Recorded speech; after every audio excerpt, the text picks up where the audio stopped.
Quick warning before we begin. This video is about real history, which means it contains things far worse than anything a horror movie would ever dare to invent. No monsters, no demons, just people. That's the unsettling part.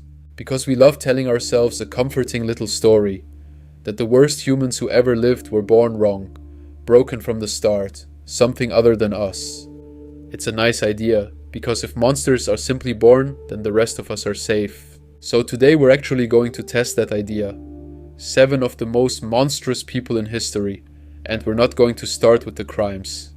We're going to start with the child. The kid before the title, before the army, before the body count. And by the end you can decide for yourself. Were they born this way, or did somebody make them? Let's start strange, and work our way to the most disturbing question you'll ask all week. Number 7. Caligula. Picture a toddler in tiny military boots. Roman soldiers on the German frontier are crowding around the camp's most beloved mascot, the little boy of their commander. Dressed in a miniature uniform, the troops stitch themselves. They give him a nickname, Caligula. It means little boots. Everybody adores him. Remember this image, because it is the last genuinely happy moment this person ever has. Here is how Caligula grew up. The paranoid Emperor Tiberius, terrified of rivals, systematically destroyed Caligula's family around him. His father died suddenly, widely believed poisoned. His mother was exiled and starved herself to death. His 2 older brothers were eliminated, one by starvation in a cell. And young Caligula, the last surviving boy, was brought to live with Tiberius himself on the island of Capri. Think about that. He was forced to live with, smile at, and serve dinner to the man who had erased his entire family. For years. One ancient historian said you never saw a better servant or a worse master, because Caligula learned the only lesson that island could teach: hide everything and survive at any cost. Then Tiberius died, and the traumatized boy who'd learned to smile at his family's killer was handed absolute power over the known world. At first it actually went well. Rome loved him. He freed prisoners, cut taxes, threw lavish games. And then about 6 months in, something broke. Some say a severe illness, some say the mask simply came off. Caligula began executing people for entertainment and for the smallest insults. He reportedly had spectators thrown into the arena to be eaten by animals because he was bored. He declared himself a living god and started chatting with statues. And then there's the horse. Caligula loved his horse, Incitatus, more than most humans. He gave it a marble stall, a staff of servants, and reportedly planned to make it a consul, one of the highest offices in Rome. My lord, the Senate is asking who you'll appoint as consul this year. Done. It's the horse. The horse, my lord? He's more competent than you, and he's never once lied to me. Next question.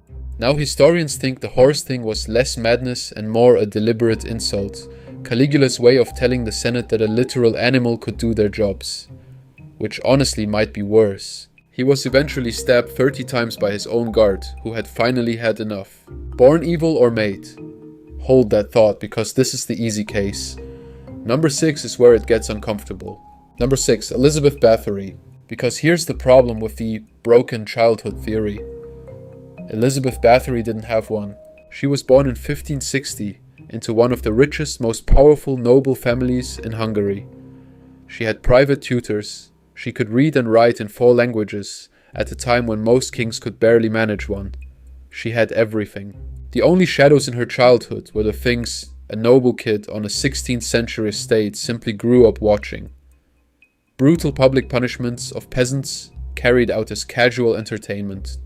She didn't suffer them, she watched them, from the good seats. She married a war hero, ran vast estates while he was away fighting, and then, according to the accusations, began torturing and murdering the young servant girls who worked in her castle. The number that came up at the investigation was staggering, with one witness citing over 600 victims, though the proven count was far lower. Girls were lured in with the promise of work and wages. Few details are appropriate to repeat here, so I won't. And yes, you've heard the legend that she bathed in their blood to stay young.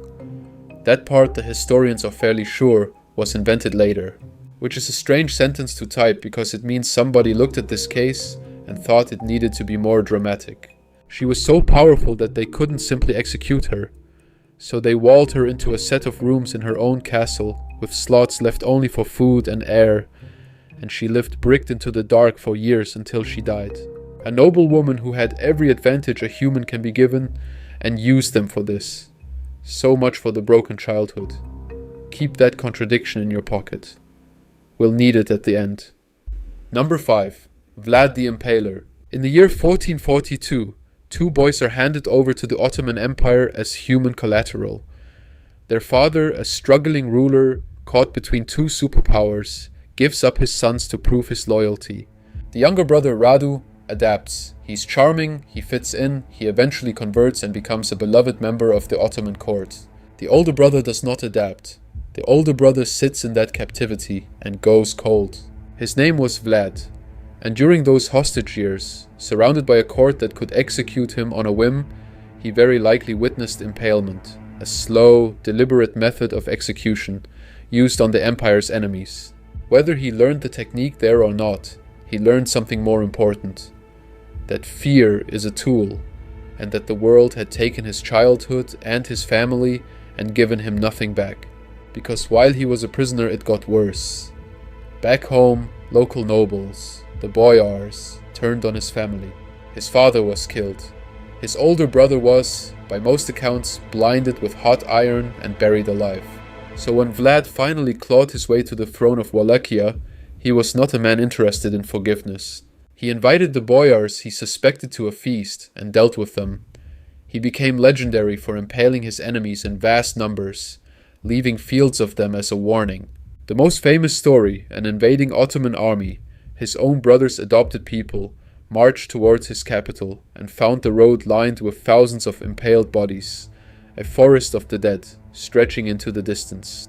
The army, hardened soldiers who had seen everything, reportedly turned around and went home. He defended his land ferociously, and to many Romanians he's still a folk hero for it. He was also, by any modern measure, a man who turned mass death into landscaping. Born evil or made very deliberately by the people who stole his childhood. Number 4 removes any doubt that childhood matters. Number 4. Ivan the Terrible. This one is the clearest case on the entire list, the one that should make the born evil crowd nervous. Ivan became Grand Prince of Moscow at 3 years old. His father was dead. By the time he was 8, his mother was dead too, widely believed poisoned. So an orphaned boy sat on a throne in name only, while the real power, the boyar nobles, fought over the kingdom around him and treated the actual child like furniture. They didn't just ignore him, they humiliated him, neglected him, sometimes left him hungry and dressed in rags despite his title, and murdered people he cared about in front of him. One source describes the young Ivan and his deaf brother forgotten and unfed in their own palace. And the boy started doing what neglected, powerless, traumatized children sometimes do when they have rank but no control. He found smaller things to control. He reportedly tortured animals and threw dogs and cats from the high Kremlin walls to watch them fall. At 13, he made his first move. He had the most powerful of his tormentors, Prince Shuisky, seized and thrown to a pack of starving hunting dogs. The boy had learned the lesson the boyars taught him, and he had learned it perfectly. For a while as Tsar, he was actually good. He reformed laws, built, modernized. Then his beloved wife died. He became convinced she'd been poisoned, possibly correctly, and the paranoid, abused child came roaring back with absolute power. He created the Oprichniki, a black-clad secret police who rode with dog skulls and brooms tied to their horses to symbolize sniffing out and sweeping away his enemies. He had them descend on the city of Novgorod on suspicion of betrayal, and they massacred its people for weeks, by the thousands. And in one final rage, he struck his own son and heir with his staff and killed him, then cradled the body, sobbing. The abused boy had become the thing he survived, and then aimed it at everyone. Now, we are leaving the age of personal, hot-blooded cruelty. The top 3 didn't need to be in the room. Number 3. Leopold II. His childhood was not violent, it was cold. Leopold grew up a Prince of Belgium in a stiff, loveless, formal court, raised more like a future asset than a child. By every account he was awkward, aloof, and consumed from a young age by a single obsession, that Belgium was too small and that a proper king needed the colony to be taken seriously. Not for any person, for prestige, for the spreadsheet.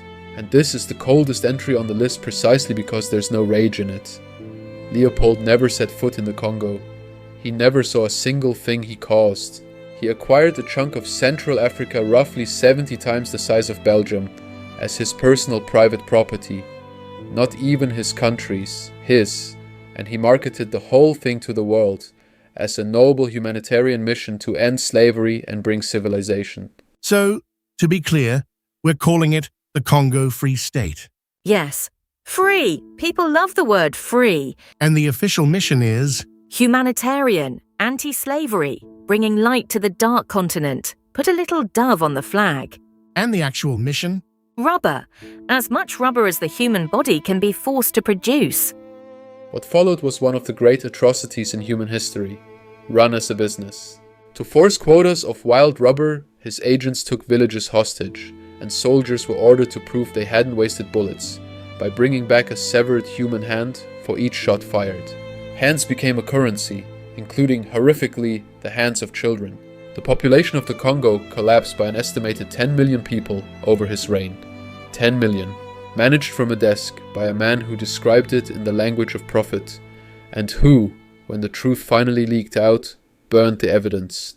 There was no broken child here. There was no passion. There was a polite man who looked at millions of human beings and saw a quarterly figure. Hold that against everything you just learned about Ivan, because the next two had childhoods and chose this anyway. Number 2, Joseph Stalin. This childhood was brutal, and it's tempting to make it the whole explanation. Stalin was born in a small Georgian town to a mother who adored him and a father, a cobbler named Beso, who was a violent alcoholic. Beso beat his son savagely, for any reason or none, beating so severe that there's an account of the boy passing blood. He grew up poor, scarred by smallpox, with one arm left slightly withered by injury. His mother devout wanted him to become a priest, and got him into a seminary on a scholarship. And for a while the beaten boy was a choir boy with a good voice and top marks. Then in that seminary, he found the writings of Karl Marx, lost his faith, and found a new one. He left as a young revolutionary, robbing banks to fund the cause, and slowly, patiently climbed an organization until he sat at the top of the Soviet Union. And then the scale stops being personal and starts being a number so large it loses meaning. His forced collectivization of farming created a famine, and in Ukraine that famine, the Holodomor, was driven to the point that millions starved to death while grain was taken away from them. His great purge turned the entire country into a place of fear, with show trials, neighbors informing on neighbors, and a vast network of labor camps, the Gulag, swallowing people for a careless word. The total debt under his rule runs into the many millions. He died paranoid and alone, reportedly lying on the floor for hours, because his own terrified guards were too afraid to enter his room without permission. Was he made by Beso's fists? Maybe that's part of it, but millions of children are beaten and do not engineer famines. Which brings us to the one who breaks the theory completely. The quiet one. Number 1. Pol Pot. And here, finally, is the child who ruins our comforting story for good. Because by every single account, the boy who became Pol Pot was nice. His birth name was Saloth Sar. He was born into a relatively comfortable, well-connected Cambodian farming family, with relatives in the royal palace. As a boy, he was sent to the capital, and even spent time as a novice at a Buddhist monastery, living a gentle, disciplined, religious life. Teachers and classmates who knew him used words like calm, friendly, mediocre, and unremarkable. He was a quiet, smiling, forgettable student who liked French poetry. He failed his exams more than once. There is no abuse here, no murdered family, no starving cell, no fists, nothing. The broken child theory has at this point completely run out of road. He went to study in Paris, absorbed a particular strain of radical revolutionary ideology, failed his studies, and came home with a vision so total and so abstract that it left no room for actual human beings. When his Khmer Rouge took power in 1975, they declared it Year Zero. The idea was to erase the old world entirely and restart civilization from scratch as a pure agrarian society. So they emptied the cities at gunpoint, marching everyone into the countryside. They abolished money. They abolished schools. They abolished religion, private property, and family bonds. Wearing glasses or speaking a foreign language could mark you as a dangerous intellectual. And over the next few years, through execution, forced labor, starvation, and disease, the gentle smiling boy who liked poetry presided over the deaths of an estimated quarter of his entire country. Not a quarter of a city, a quarter of a nation. Among the highest proportions any regime has ever killed. And he was, reportedly soft-spoken and pleasant to the very end. He died under house arrest in the jungle in 1998, having never truly faced justice, by most accounts still convinced he had done nothing wrong. So born evil or made? Here's the honest answer, and it's worse than either option. Look back at the 7. Some of them were clearly forged by horror. The orphaned Ivan, the imprisoned Vlad, the beaten Stalin. Children handed cruelty and handing it back. And some of them had every advantage a human can have. Bathory's fortune, Leopold's crown, Pol Pot's gentle, peaceful, ordinary childhood, and chose this with no excuse at all. The trauma doesn't explain it, because the people without trauma did it too. And the privilege doesn't explain it, because the privilege did it just as easily. What every single one of them actually had in common wasn't a kind of childhood. It was a moment when they were handed near total power, and the permission to use it, and discovered that almost nobody was going to stop them. That's the disturbing part. The thing these 7 share isn't a broken brain you could spot in a nursery. It's a situation, and situations can happen to anyone. The comforting story says monsters are a separate species, born different, easy to spot. The actual history says something we like a lot less, that ordinary people, the choir boy, the quiet student, the awkward prince, will walk through almost any door if you unlock it for them, and promise no one is watching. Which means the useful question was never, were they born evil?